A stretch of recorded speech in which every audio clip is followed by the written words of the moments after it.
to the Michael K. Show live from Florham Park. Jets training camp. Don LaGreca and Bob Wischusen, and another great Jet to talk to. And that, of course, is Sam Darnold, where we live and breathe, right? It's all about the quarterback, and he joins us here on the K Show.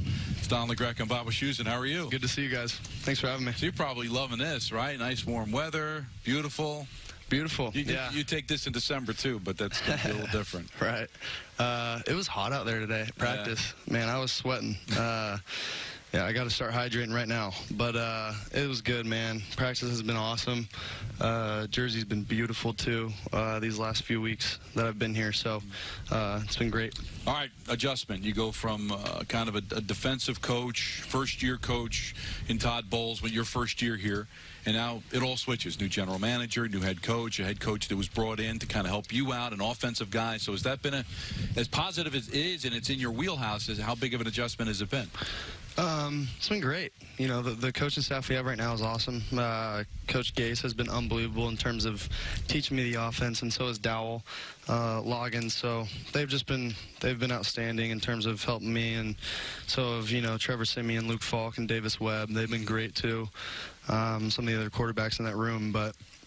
Man, it's been awesome just to be able to come in here and year two now, knowing the guys, being super comfortable in the locker room, on the practice field. There's a great energy in this place right now, and we're just looking to continue that. You were ranked #1 among quarterbacks in rating between week 14 and week 17. Why do you think that happened? I just got in a rhythm, and I think too it had a lot to do with Josh McCown, the way that he practiced, the way that he was, in the walkthroughs and off the field talking to the guys when he was playing when I was hurt, getting to see that, getting to see a real vet do his thing, and me just being able to go out there and kind of emulate that. Those last few weeks really helped me out a ton, and I can't thank him enough for that. I know he was out here a couple days ago. But it was awesome to be able to see him and to get that experience those last few weeks and kind of get my confidence up going into this next year and understanding, man, this game, the NFL's hard, but it's nothing I can't handle. Right. And first and second down should be relatively easy at the quarterback position. You don't have to make it super hard. Third down's where you kind of make your money. And, to understand that as a quarterback, and really after my first year, I feel really confident in doing that this next year. Sam Darnold with us here on the K Show, 98.7 ESPN, Bob and Don, also on the S Network. I remember, those of us in this market have gotten friendly with Phil Simms over the years. We've talked about a quarterback with him as a broadcaster and whatnot. And he always talked about how from year 1 to year 2, even year 3, the game slowed down. And that's something that he would understand, that you would understand, that maybe we wouldn't, obviously, not being in your, through your eyes. Right. But is that something you can kind of put into words? And maybe that even happened to you last year when you had that chance to take a breather on the sideline and then come in for the last month. Like, if you could quantify what it means to see the game slow down for you a little bit, what was it last year? And even going into this year, what do you think it could be? Yeah, I think for me, those first few games especially, I was nervous as all heck, and my feet were all over the place. My mechanics weren't where they needed to be, and I think just taking a deep breath, taking a few weeks off during the season, really getting hurt, and it really sucks to say, but I think in hindsight, it was a good thing, kind of being able to see a vet like Josh do his thing and get those mental reps off the field and really just take a deep breath and gather myself. And those last few weeks, just slowing my feet down and slowing everything down, not making things harder than they had to be.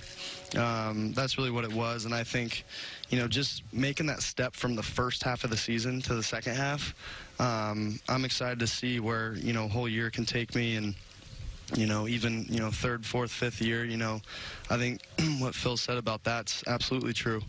And you see guys do it. You see, Tom Brady, Drew Brees, all these guys are having success because they've had so much experience and they've seen almost every single defense you can see. And when you have all that experience, your mind, it just slows down for you. And or really what I like to say is, things, they speed up in their head. They see things develop a lot faster. Right. And, when that happens during a game, it's almost an unfair advantage. Did you feel that at the end of last year? Definitely. You did? Definitely felt that. And I felt like I was just taking what the defense gave me. And that's really all it is. And, yeah. It is so impossible for you to look at other quarterbacks during the season because you're so focused on the defense and what you have to do. But come playoff time, how much did you watch of Brady and Breeze? And when you watch a game, do you just stare at the quarterback and try to learn something from those guys? Yeah, I try to take bits and pieces from their games for sure. Honestly, when I'm watching football, I enjoy it just like a fan, though. Okay. I'm watching the game just like a fan. I'm watching the ball usually. If there's something that I feel like is going on with the offense, or they're maybe doing something that is odd and something that we might want to do as an offense, then I'll watch like the O-line, kind of see what they're doing during the play, but or maybe the running back, or some different position, or the defense at times. But for most of the time, I'm watching it like a fan. I'm watching the ball and seeing where it goes. Is there ever a moment where you watch a quarterback in the NFL do something and you say to yourself, boy, I wish I could do that? Or do you feel that you can make all the same throws they do? I mean, Rodgers. There's some stuff that he does that I wish I could do, but I just can't. He's one of the gifted players in any sport that I've ever seen. He's just very gifted. So some of the throws that he can make on the run, with his hips pointed in different directions and his arms just, he's just so talented. Such great arm talent. But we've seen you do some of that. That was something Adam actually pointed out about you, that there's some stuff that you do that you can't teach. Like, do you feel you're playing the game instinctively at times, maybe more than you're giving yourself credit for? For sure. I mean, there's definitely parts of my game where I feel like it's, I guess, quote-unquote Rodgers-esque, but, your feet aren't necessarily set, and you're flicking it. We've seen that. Right. But, he does some crazy things out there, and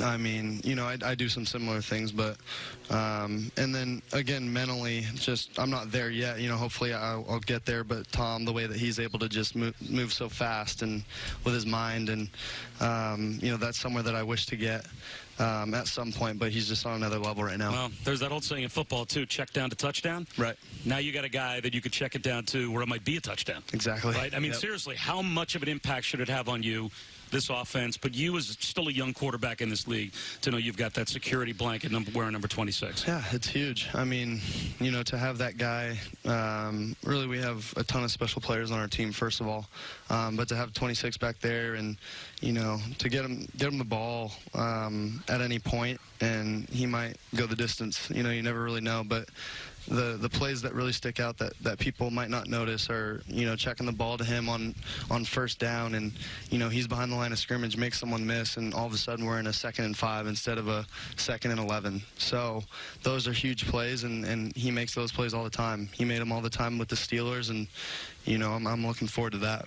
Do you ever ask Le'Veon what was it like to work with Roethlisberger, or what would Ben do in this situation, or...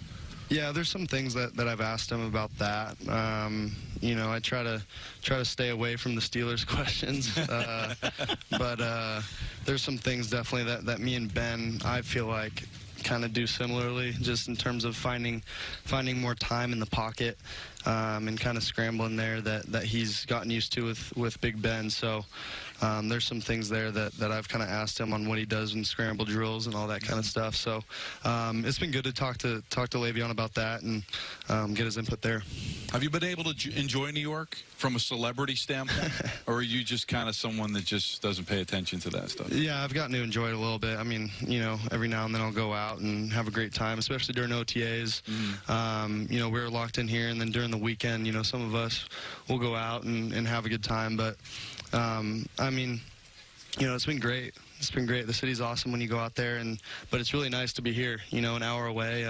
When we want to have a chill night and just kick it and relax, we're able to. Yep. Tri-state area has it all. Yeah. You want to ski, you want to go to the beach, you want to just stay quiet. Italian food. There you go. Lots of carbs. It's great. Yeah. It's awesome. But, I mean, is the adjustment still ongoing, being a less West Coast guy and coming to the East? Yeah, for sure. You love Jersey. Come on. No, I love it. I love it here. I know. I can tell. Are you saying forget about it yet, or like? No, I'm not saying any of that stuff. Wasn't sure if you worked some of that in. No. Did the Sopranos make more sense to you now? I still gotta watch it. I still gotta watch it. All right, so I guess that would be the difference. Seinfeld. Everywhere I go now, they're gonna be like, "You gotta watch The Sopranos, man." Yeah. So is Seinfeld funnier now because you're Seinfeld's great. Guy? I've always been. My dad watched me watch Seinfeld. Do some of the jokes kind of make sense? Like when he finds a parking space in front of the hospital. Like I always wondered that. Like how did people in like Minnesota think this is funny? But you thought it was funny out in California. There's a lot more Kramers out here too. A lot more Kramers out here. It's good though. I mean, I love this place. I love the people. People are awesome. Everywhere you go, you know, you just feel at home. There's something different about this place, and you know, it's awesome. Again, the food is unbelievable. I've never had food like I've had out here. So, and the hospitality is amazing as well. Mm-hmm. All right, Galloping shock. You look at your two hosts here. Yes, we also agree the food is extraordinary here in Jersey. Thanks, man. Appreciate it. Good luck. We got lots.